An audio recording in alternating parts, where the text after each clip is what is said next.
Happy weekend, everybody. Happy weekend. Champions League football don't pass. Teams will qualify, don't qualify. The ones we go house, don't pack their load, go house.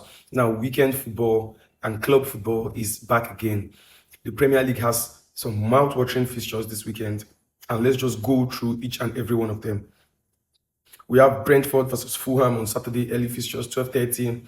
We all know what happens with early fixtures, so I don't know how that's going to be, but it's definitely going to be interesting. Leeds versus Wolves. Now, this is kind of a relegation battle. We know Wolves are relegated already, so they are not taking any fixture lightly. Anybody with they catch, they just want pause and sign him to inside your gary. We saw what West Ham did to them last time out. It was 4-0 trashing.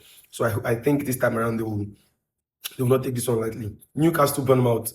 This fixture is also another very strong fixture in the Premier. If you've been watching the Premier League of recent, you'll see that Newcastle and Bournemouth is not a small fixture. Tottenham Brighton. Hey, Tottenham. Roberto De Zerbi lost his first match as manager of Tottenham. This is his second outing.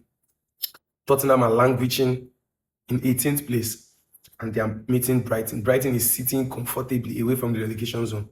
Will Tottenham get back to winning ways? Let us see what happens in that match. We have Chelsea versus Manchester United, 8 p.m. or more. These two fan bases just they talk.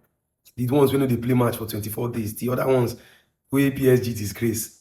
Just the chuk come out for people business. Now I'm happy that two of them. Anybody will lose, we bant. Anybody out of these two teams will lose, we pray. The last 5 matches, Chelsea have won 2, Manchester United have won 2. 1 draw. Manchester United are sitting in 3rd place, on level on points with Aston Villa. They don't want to slip up because if they drop points, if Aston Villa win, they drop to 4th. Chelsea, on the other hand, want to cut the gap. We know 5 teams are going to the Champions League next season, so they definitely want to cut the gap between them and the Champions League places. So let us see what happens, but no doubt it is going to be a very, very interesting match. Aston Villa versus Sunderland. We know Sunderland a very tough team, a tough nut to crack, but Aston Villa definitely want to get a win, so they'll go ahead of Manchester United. In case Manchester United drops points on Saturday against Chelsea, there is the Merseyside derby, Everton versus Liverpool. Liverpool have been very, very shaky, and this match is away from home.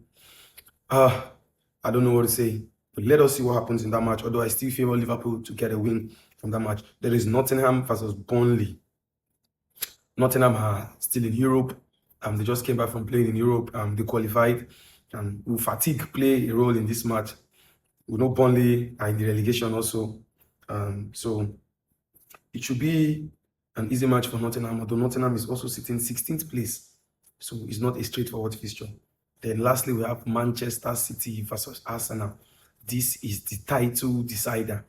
Manchester City are sitting 6 points below Arsenal.